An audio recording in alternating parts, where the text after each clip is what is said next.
Nation, we are continuing with Chapter 12 of the Justin Baldini countersuit response. As you guys know, at this point, as of the making of this video, Justin has now sought a $400 million suit against Blake Lively as well as Ryan Reynolds.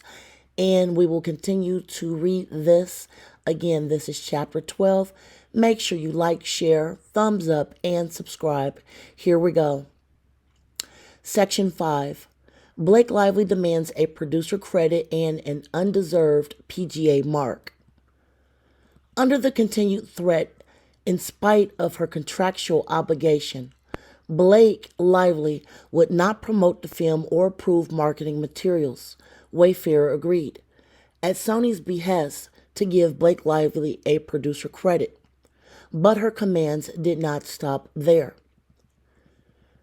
Blake Lively later sought the coveted PGA mark on her producer credit, a certified designation licensed by the Producers Guild of America, PGA, to identify producers who have performed the majority of the producing functions on a motion picture. Neither Baldoni nor Wayfarer felt Blake Lively fulfilled the requisite criteria to earn this mark.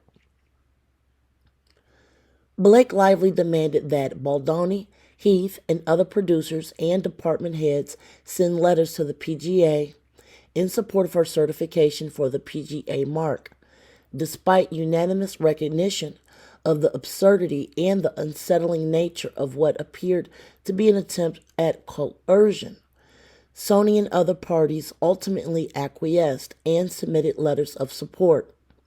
However, because Blake Lively did not perform the duties of a producer and therefore, in the professional opinion of the studios, did not qualify for the PGA mark, a distinction highly valued and taken seriously within the industry, Wayfarer and Baldoni refused to misrepresent her contributions to the film.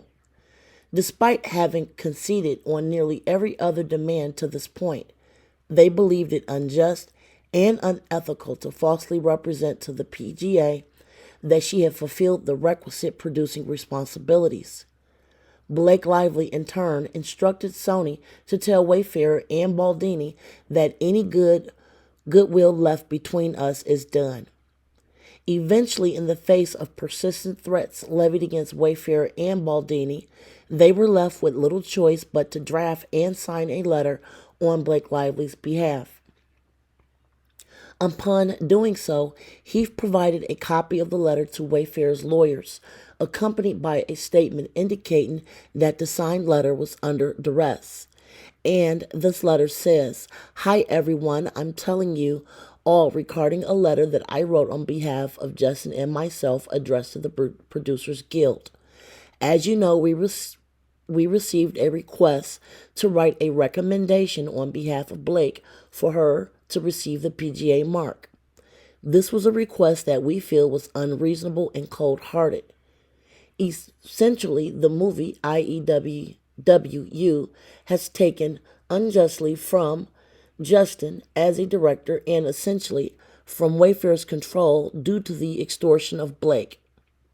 Without going into all the details of the events that have transpired over the months, Justin and I ended up agreeing to write the letter due to feeling trapped. She continues to hold a threat over our heads, and every time we try and hold a line, she uses that threat either directly or indirectly to get us to fold. Make no mistake, I am not suggesting that we were literally forced to acquiesce, but given the high profile of the movie, the partnership with Sony, the amount of money invested, and the need to complete the movie, we have written the letter on her behalf, omitting the truth of how and why she was able to contribute in the ways we listed. There is nothing to do with this letter now. It only serves as a way to memorialize why the letter was sent in the first place, should we ever need to explain. Thank you, Jamie." Now, for those of you that have not been keeping up with all of the chapters, I believe that Jamie is James Heath. I think that's Jamie Heath, if I'm not mistaken. Let's keep going. Blake Lively proceeded to make good on her threat. Blake Lively's successful bullying tactics result in Baldini's exile from his own film. Section B. Consistent with her pattern of vindictiveness, as the premiere of the film approached, Blake Lively instructed Sony that she and the cast would not participate in any marketing or promotion of the film alongside Justin Baldoni. She made certain that Baldoni was removed from all artwork for the film, posters included, and stripped him of his "A Film By" credit. Furthermore, Blake Lively and Ryan Reynolds unfollowed him on social media, as did the author of the book, someone with whom Baldoni had maintained a 5-year personal relationship, and for whom Baldoni created this opportunity and other cast members, creating the false impression that Baldoni had done something wrong. It became clear that Blake Lively was working diligently to contrive a narrative that would explain why she took over the film and exiled Justin. Justin had no intention of ever making this information public, ever. He promoted the film as originally intended, gave Blake Lively full credit and praise, and wanted the film to succeed. He wanted to move on. Blake Lively, however, refused to let it go. Justin Baldoni later received word that during the premiere of his movie, Deadpool and Wolverine, Ryan Reynolds approached Baldini's agent at William Morris Endeavor and demanded that the agent drop Justin Baldoni. The wielding of power and influence became undeniable. Baldoni and Wayfarer grew increasingly fearful of what Blake and Ryan were capable of, as their actions seemed aimed at destroying Baldini's career and personal life. Blake Lively systematically excluded Justin from all marketing and promotional efforts with her in the cast for the film. He was not invited to any cast promotional events, cast screenings, premieres, photo shoots, or other cast campaigns.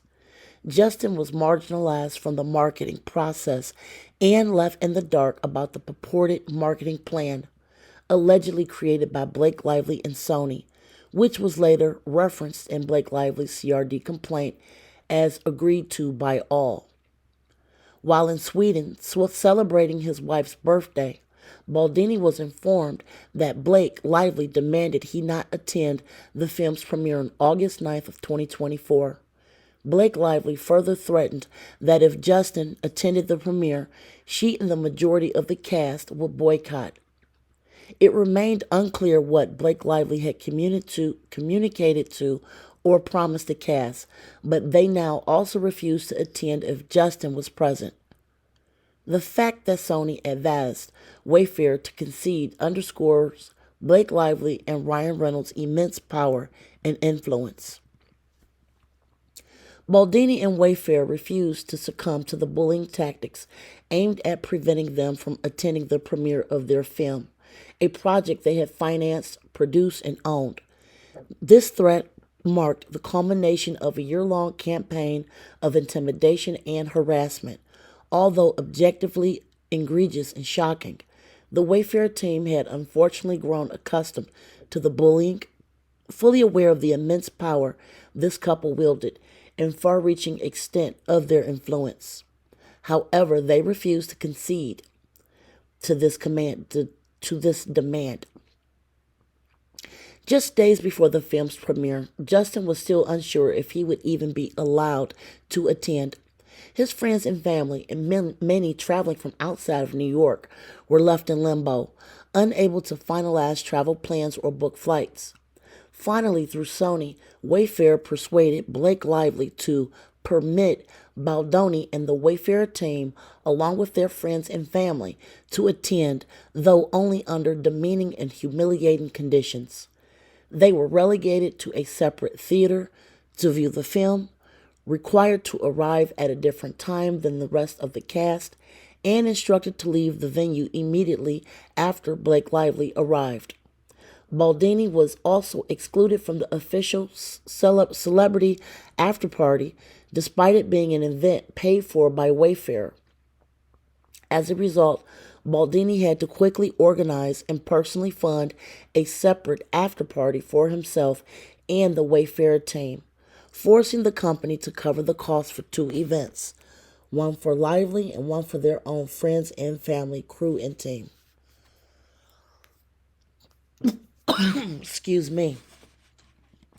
Upon arrival, Justin began participating in the red carpet photos and interviews. However, his efforts were abruptly cut short when it was conveyed that Blake Lively was on her way, and he was instructed to stop immediately. He and his friends were quickly ushered away. Security personnel, acting as though there was a risk of escape, escorted Baldini's group to the basement of the building. There, they were confined to a makeshift area surrounded by concession stand stock with only fold-out tables and chairs arranged in a square, surrounded by close friends, family, soda bottles, and a lot of love, the irony being held in a basement on what was arguably one of the most important nights of Baldini's career thus far was not lost on anyone. Once the main theater was deemed clear of Blake Lively and her guest, Justin Baldini and his group were ushered into a separate theater to view the film. At the conclusion of the screening, they were again quickly escorted by security out of the building to avoid even a chance of interaction with Blake Lively and her guest. The Wayfarer after-party, held separately from the celebrity event, was a dry gathering reflecting the values and themes that Wayfarer stands for. It was attended by the entire Wayfarer team from Los Angeles and their friends and family. The atmosphere and tone of the Wayfarer after-party were aligned with Baldini's vision for the film, focusing on celebration and gratitude. In the meantime, Baldini was sidelined as Blake and Sony pressed forward with his original promotional strategy for the film. This plan, outlined in his initial proposal to Sony years prior, shared with Blake Lively and communicated numerous times to both Sony and Blake, centered on a partnership with the organization No More. Founded in 2013, No More is a global initiative aimed at raising awareness, inspiring action, and sparking conversations to end DV&SA. Baldini's collaboration with the organization began in 2022 and held deep personal significance. Staying true to his purpose for undertaking the film, Baldini prioritized amplifying the voices of survivors of DV. His efforts reflected the heart of the film's story and its profound impact on audiences. He returned to the core reason for embarking on the project in the first place. His initial outreach to the author of it ends with us 5 years earlier, focusing on the film's message and its potential to create positive change. Baldini poured himself into ensuring its success, despite the mounting challenges.